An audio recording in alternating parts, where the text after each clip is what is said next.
ইমাম মাহদি আসবে, কবে আসবে? প্রশ্ন জাগে কি জাগে না? ইমাম মাহদি আলাইহিস সালাতু ওয়াস সালাম আসবে, যখন আসবে তখন এই কোরআনের বিধানগুলো সারা পৃথিবীব্যাপী কায়েম হয়ে যাবে। তার নাম হবে আল্লাহ রসুলের নামে, তার বাবার নাম হবে আল্লাহ রসুলের বাবার নামে, তার মার নাম হবে আল্লাহ রসুলের মার নামে। সুবহানাল্লাহ বলেন। ইমাম মাহদি কবে আসবে? কেউ বলে 2026, কেউ বলে 2028, কেউ বলে এর পরবর্তী সময়। একটা গবেষণা দেখে আমি আশ্চর্যান্বিত হয়ে গেছি, শোনাবো আপনাদেরকে। এই গবেষণাটা থেকে স্পষ্ট বোঝা যায় যে হয়তোবা ইমাম মাহদি আলাইহিস সালাতু ওয়াস সালাম 2028-এ আসবেন। আল্লাহু আকবার। এটা এমন না যে 28-এই আসবে, যদি আল্লাহ সিদ্ধান্ত চেঞ্জ করেন তাহলে এটা আরো পরে আসতে পারে। আবু কুবাইল রাদিয়াল্লাহু তাআলা তার থেকে একটা হাদিস বর্ণিত হয়েছে যে তুর্কি খেলাফত ধ্বংসের 100 বছর পরে ইমাম মাহদি এই পৃথিবীর বুকে আসবে। আল্লাহু আকবার। তুর্কি খেলাফত ধ্বংস হয়েছে 1924 সালে, মানে 1923-এর শেষের দিকে। এখন চলে কত সাল? 2020। তাহলে আবু কুবাইল বলতেছেন যে 104 বছর পর তুর্কি খেলাফত যখন ধ্বংস হয়ে যাবে, ইমাম মাহদি আলাইহিস সালাতু ওয়াস সালাম আসবে। 1924-এ খেলাফত শেষ হলো, এখন 104 বছর আপনি যুক্ত করেন 1924-এর সাথে 104, তাহলে যেই সালটা পড়ে 1924 আর 104 টোটাল হয় 2028। এখান থেকে বোঝা যায় ইমাম মাহদি 2028-এ আসবে। আল্লাহু আকবার। 1 নাম্বার। 2 নাম্বার, 15ই রমজান বিকট শব্দে একটা রাত্রিবেলায় আওয়াজ শোনা যাবে। এই রাত্রির মাঝ সময়ে যখন এই বিকট শব্দ আকাশ থেকে আসবে, 70,000 মানুষ বধির হয়ে যাবে, 70,000 মানুষ অজ্ঞান হয়ে যাবে। মাজমাউজ জাওয়াইদে এই বিষয়টি উল্লেখ রয়েছে যে এই 15ই রমজানে যেই বিকট আওয়াজটি আসবে শুক্রবারের দিন, এই 15ই রমজান শুক্রবার হয় যেই বছর 15ই রমজান 1449 হিজরি, সেই বছর 11ই ফেব্রুয়ারি 2028। আল্লাহু আকবার। সৌদি ক্যালেন্ডার অনুযায়ী। তাহলে ইমাম মাহদি এখান থেকে বোঝা যায় যে 2028-এ আসার সম্ভাবনা আছে। এবং যদি 2028 সালের 11ই ফেব্রুয়ারি এই রমজান মাস শুক্রবার পড়বে, সেদিন ওই শুক্রবারের রাত্রিকালীন সময়ে বিকট আওয়াজ পাওয়া যায় আকাশ থেকে, বিদ্যুৎ চমকায় না, ঠাডা চমকায় না, ঠাডা ঠাডা, এই ঠাডার মতো যদি শব্দ পাওয়া যায়, জানবেন ইমাম মাহদি আলাইহিস সালাতু ওয়াস সালামের আগমনের সময় হয়ে গেছে। আল্লাহু আকবার। 3 নাম্বার, রমজান মাস শুরু হবে শুক্রবারে এবং সেই রমজান মাসটায় প্রচুর ভূমিকম্প হবে, প্রচুর ভূমিকম্প হবে। শুক্রবার রোজা শুরু হবে সৌদি আরবের ক্যালেন্ডার অনুযায়ী 2028 সালের 18ই জানুয়ারি। আল্লাহু আকবার। আপনারা কি জানেন আল্লাহ রাসূল আরো একটা হাদিস বলে গেছে যে কিয়ামতের আগে পৃথিবীর বুকে যে করোনার মতো মহামারী, এরকম মহামারী আসবে। মহামারী আসার পরে যখন মহামারীটা বিদায় নেবে, এই মহামারীটা গোটা পৃথিবীটাকে উদ্গ্রীব করে ফেলবে, বিপর্যস্ত করে ফেলবে। করছে কি করেছে না? করছে। এই মহামারী চলে যাবে। কি হয়ে যাবে? চলে যাবে। মহামারীটা যখনই চলে যাবে, সারা পৃথিবীর বুকে সিরিজ ভূমিকম্প শুরু হবে। আল্লাহু আকবার।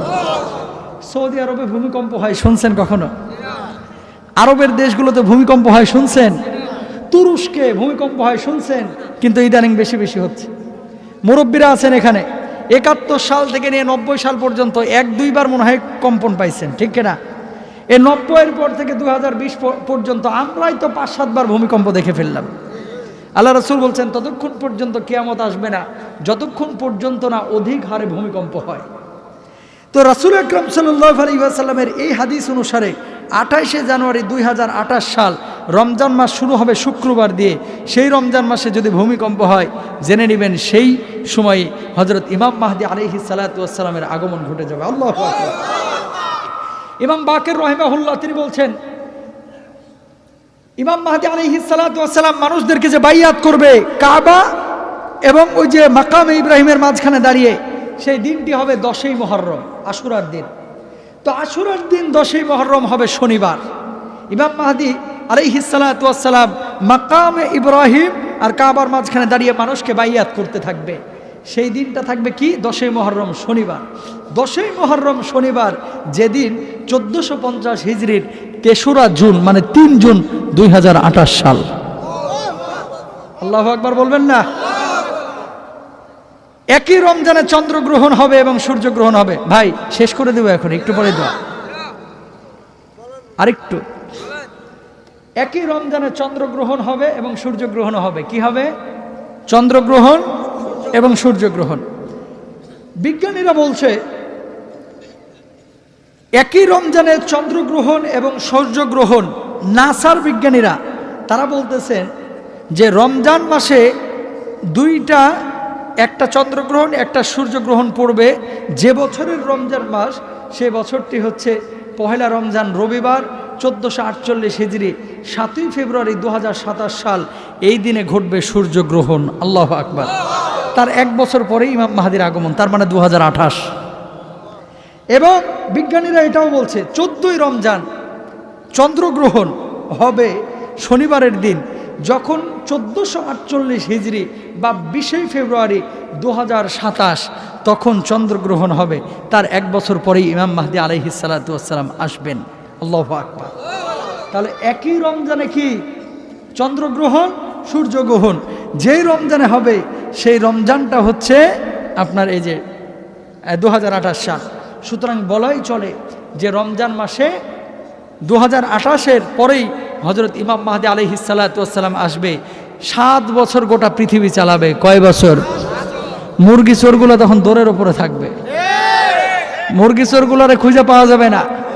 ওই ইহুদিগুলা তখন গারগাদ গাছের নিচে, আমি ইসরায়েল গিয়ে দেখে এসেছি, ওরা অনেক গারগাদ গাছ লাগাচ্ছে। কেন লাগাচ্ছে?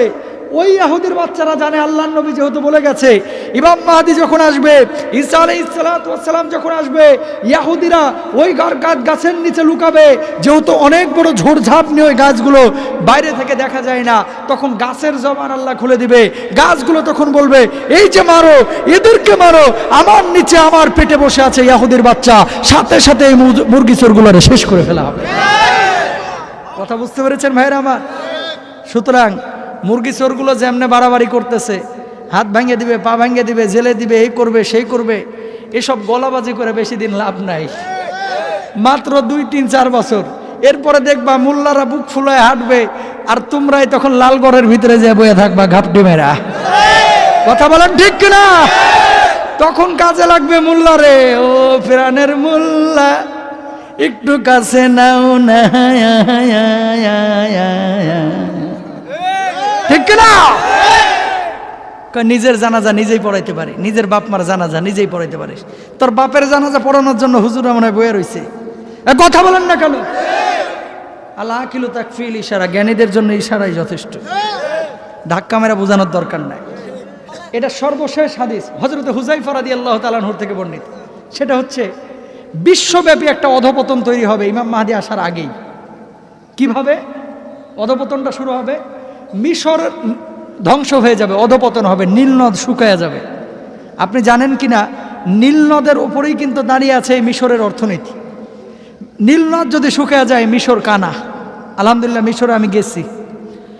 নবী সালেহ আলাইহিস সালাতু ওয়াস সালাম, হারুন আলাইহিস সালাম, মুসা আলাইহিস সালাম যেই জায়গায় যেই পাহাড়ে আল্লাহর সাথে কথা বলেছেন, এগুলো আমি জিয়ারত করেছি। লুকমান আলাইহিস সালাতু ওয়াস সালামের কবরটা জিয়ারত করলাম। যায় দেখি কি এতটুকু একটা কবর, মানে এতটুকু না, আরেকটু বড় হবে, 2.5 হাত ওনার কবরটা। তো আমি আরবকে জিজ্ঞেস করলাম যে কি ব্যাপার, এতটুকু কেন ওনার কবর? কেন? তাফসিরের মধ্যে পড়ছে না উনি খাটো মানুষ ছিল। আল্লাহু আকবার। আমাদের দেশে বাউন আছে না, বাউন মানে খাটো। এই লুকমান আলাইহিস সালাতু ওয়াস সালাম ছিলেন এরকম খাটো, ঠোঁটগুলো ছিল মোটা, চামড়া ছিল কালো, পায়ে সব সময় ফাটা দাগ পড়ে থাকতো, শীতকালে পা ফেটে যায় না এরকম। কিন্তু আল্লাহ রাব্বুল আলামিন ওই লুকমানকে এমন কবুল করেছেন যে লুকমানের নামে পবিত্র কোরআনে সূরা নাজিল করে দিয়েছেন। আল্লাহু আকবার। সুতরাং চেহারা দিয়া কে পুলিশ, আর কে র্যাব, কে এমপি, মন্ত্রী, চেয়ারম্যান। এই মিয়া কবরে যাইতে হবে খালি হাতে। এত বড়াই দেখাও কেন? 2 দিনের ক্ষমতা, একদিন না একদিন তো ক্ষমতা যাইবেই, তখন কোথায় যাইবা? খালি ভাঙে দাও, মারিয়া দাও, অমুক করো, তমক করো, এ সমস্ত বলা ঠিক না। কথা বলেন ঠিক কিনা? এ সমস্ত কথা বলা ঠিক না। প্রিয় ভাইরা আমার, মিশর অধপতন হবে, নীল নদ শুকায়া যাবে। বসরা অর্থাৎ ইরাকের অধপতন হবে। কিভাবে? ইরাক পানির নিচে ডুবে যাবে। এটা কিয়ামতের আগে, ইমাম মাহদী আলাইহিস সালাতু ওয়াস সালাম আসার আগে। তারপরে মক্কা মদিনার অধপতন হবে ক্ষুধার কারণে। আজকে সৌদি আরব যান, দেখবেন যে মক্কা মদিনায় খাবারের কোনো অভাব নাই, তাই না? যে হারে তারা খাবার অপচয় করে। সৌদি আরবের মানুষ হয়েছে বলে সব জান্নাতে যাবে, বিষয়টা এরকম না। সৌদি আরবে তো আবু জেহেল চাচাও ছিল, ঠিক কিনা? ছিল না? আব্দুল্লাহ ইবনে ওবাই ইবনে সুলুল, মুনাফিকদের খালু, সেও তো ছিল, ঠিক কিনা? তো এই সৌদি আরবে কি এদের চেলা বেলা এখনো আছে কি নাই? এই বাংলার জমিনে আবু জেহেলের চেলারা আছে না নাই? আব্দুল্লাহ ইবনে ওবাই ইবনে সুলুলের চেলারা আছে না নাই? এগুলাও আছে। ডাইরেক্ট কিছু বলতে পারে না, খালি চিপা চাপা খুঁজে। কথা বলেন ঠিক কিনা? প্রিয় ভাইরা আমার, মক্কা মদিনায় খাদ্য সংকট দেখা যাবে এই কিয়ামতের আগে, ইমাম মাহদী আলাইহিস সালাতু ওয়াস সালাম আসার আগে। এবং বর্তমানে সৌদি আরবের অর্থনীতির অবস্থা খুবই খারাপ। আপনারা হয়তো অনেকেই জানেন। আপনার আত্মীয় স্বজন যারা সৌদি আরবে আছে, এক সময় 25,000, 30,000, 40,000 পাঠায়া নিজে খায় আরো টাকা বাইচা যাইত, ঠিক কিনা?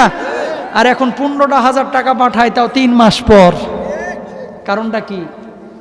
ইয়ামেনে হামলা করতে গিয়ে এদের টাকা পয়সা ফিনিশ। এবং কিয়ামত যে আগে আসছে, এই সৌদি আরবের এগুলো থেকেও বোঝা যাচ্ছে। এরপরে বলতেছে ইয়ামেনের অধপতন হবে পঙ্গপালের মাধ্যমে, যেটা এখন আফ্রিকায় দেখা যাচ্ছে। কথা বলেন না? পঙ্গপাল চিনেন নেই? এই যে ধানের যে বড় বড় নীল পোকাগুলো আছে না, এই টাইপের দেখতে, কিন্তু আপনার গালে বসলে মনে হলো থাবার মারছে একটা। কথা বুঝতে পারছেন? ভোটকা ভোটকা হয়, মোটা মোটা হয়। কথা বুঝছেন? এই পঙ্গপাল কিন্তু এখন আফ্রিকায় প্রচুর। এই ইয়ামেনে ঢুকবে এগুলো। ইয়ামেন অধপতন হবে, অলরেডি হয়ে যাচ্ছে, এগুলো অধপতন হয়ে যাবে। তারপরে ইরানের অধপতন হবে ডাকাতদের হাতে। ইরান ধ্বংস হবে কাদের হাতে? ডাকাতদের হাতে, রিক্ত হস্তদের হাতে। তুর্কিদের অধপতন হবে কুর্দিদের হাতে, যেটা বর্তমানে তুরস্কে কুর্দিদের সাথে কিন্তু অনেক মতনৈক্য। এই জন্য সিরিয়ায় দেখবেন মাঝে মাঝে হামলা করে তুরস্ক, কারণ কুর্দি জঙ্গিদেরকে দমন করার জন্য। এই কুর্দিরা কিন্তু তুর্কিদের কি করবে? ধ্বংস করবে। এরপরে আর্মেনিয়ার কথা শুনছেন না কয়দিন আগে? আজারবাইজানের ঠেলার চোটে এবার সবকিছু মেনে নিছে, নিজেদের অধিকার ফিরে পেয়েছে আজারবাইজান, ঠিক কিনা? সুলতান এরদোয়ানের সহযোগিতায়, তাই না? এই আর্মেনিয়ার অধপতন হবে রাশিয়ার হাতে। কার মাধ্যমে? রাশিয়ার মাধ্যমে। হযরত হুযায়ফা রাদিয়াল্লাহু তাআলা আনহুর হাদিস। তারপরে এই রাশিয়া দেখেন এখন তুরস্ককে সহযোগিতা করতেছে, তাই না? এই রাশিয়া তুরস্ককে সহযোগিতা করতেছে। মজার বিষয়, হাদিসের ভাষ্য অনুসারে এই রাশিয়া ধরাশয়ী হবে তুর্কিদের হাতে। আল্লাহু আকবার। আল্লাহর লীলা দেখছেন কোথায় আছে? এটা আপনি আমি কি এখন কল্পনা করতে পারি? কিন্তু তখনকার পরিস্থিতি এমনটা হয়ে যাবে। রাশিয়া ধরা খাবে কার হাতে? তুর্কিদের হাতে। তুর্কিরা ধরা খাবে কুর্দিদের হাতে। কিসের মাধ্যমে? রাশিয়া ধ্বংস হবে আকাশ থেকে। এটা বলা হয়েছে হাদিসের মধ্যে। মুহাদ্দিসিনরা বলছেন যে বজ্রধ্বনির মতো কিছু অস্ত্র ব্যবহার করা হবে। বজ্রধ্বনির মতো অস্ত্র মানে হচ্ছে পারমাণবিক বোমা। কথা বুঝতে পেরেছেন? এই তুর্কিদের হাতে আপনার রাশিয়া ধ্বংস হবে। এবার আসেন, আমাদের এই হাদিসটা এখন বললে অনেকের গায়ে জ্বালা পোড়া শুরু হয়ে যাবে। পাকিস্তান ধ্বংস হবে হিন্দুদের হাতে। কথা বুঝছেন? সিন্ধ, হাদিসের ভাষায় সিন্ধ মানে পাকিস্তান, এটা ধ্বংস হবে হিন্দুদের হাতে। আবার মনে করেন না তাহলে হিন্দুরা মাথা উঁচু করে বাইরে দাঁড়ায় থাকবে নাকি? ওই হিন্দুরা ধ্বংস হবে চায়নার হাতে। হাদিসের ভাষায় এদেরকে তিব্বতী বলা হয়। কি? তিব্বতী, চীন। চীন, এই চীনদের হাতে ধরাশায়ী হবে হিন্দুরা। ঠিক ইমাম মাহদী আলাইহিস সালাতু ওয়াস সালাম যখন আসবে, তখন আর এই পৃথিবীর বুকে তুর্কি থাকবে না, কুর্দি থাকবে না, হিন্দু থাকবে না, খ্রিস্টান থাকবে না, মুনাফিক থাকবে না, মুরগি চোরারা থাকবে না, ছাগল চোরারা থাকবে না, গরু চোরারা থাকবে না। সবাই খালি কালেমার পতাকা তলে আসবে। আল্লাহু আকবার। সেই দিন বেশি দূরে নয়, সেই দিন বেশি দূরে নয় যেই দিন চাঁদপুরের মতলবে কালিমার পতাকা উড়বে, ওই কালিমার পতাকা বাংলার সংসদে উড়বে, ঠিক কিনা? হবে কি হবে না? ইমাম মাহদী আসার পরে এগুলোই হবে। তখন আর কোনো আওয়ামী লীগ থাকবে না, বিএনপি থাকবে না, দল একটাই, ইমাম মাহাদির দল। আল্লাহু আকবার। 26 দলে 23 জন নিয়ে 26 দল করো নাকি? হ্যাঁ, মুরগি চোরা কুষ্টিয়াতে 3টা মাহফিলের একটাও করতে দেয় নাই এ মাস, 3টা মাহফিলের একটাও করতে দেয় না। ওই যে ইনু কাকা বসে রইছে, বুঝেন নাই? কারণ তাফসীর মাহফিল শুরু হইলে তো এদের গায়ে জ্বালা পোড়া শুরু হয়ে যায়। কথা বুঝতে পেরেছেন? কথা বুঝতে পেরেছেন? 3টা মাহফিল একটাও হইতে দেয় নাই এ মাস। এই যে মাহফিলে যে কথাগুলো শুনছেন, আল্লাহকে সাক্ষী রেখে একটা কথা বলবেন, এই কথাগুলো শুনে কেউ কি জঙ্গি হয়? কেউ কি মদখোর হয়? জেনাকার হয়? রাষ্ট্রবিরোধী কাজ করে? পুলিশের বিপক্ষে কাজ করে?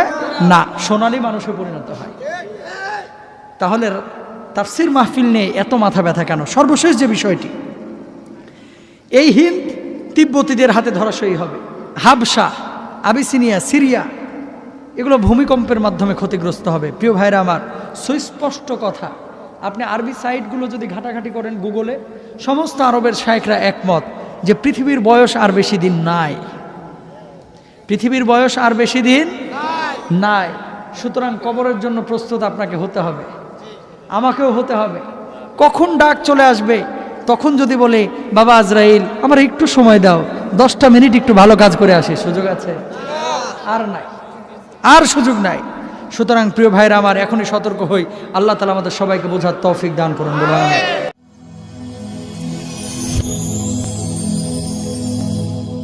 Rose TV 24. Enjoy by listening to the Holy Quran.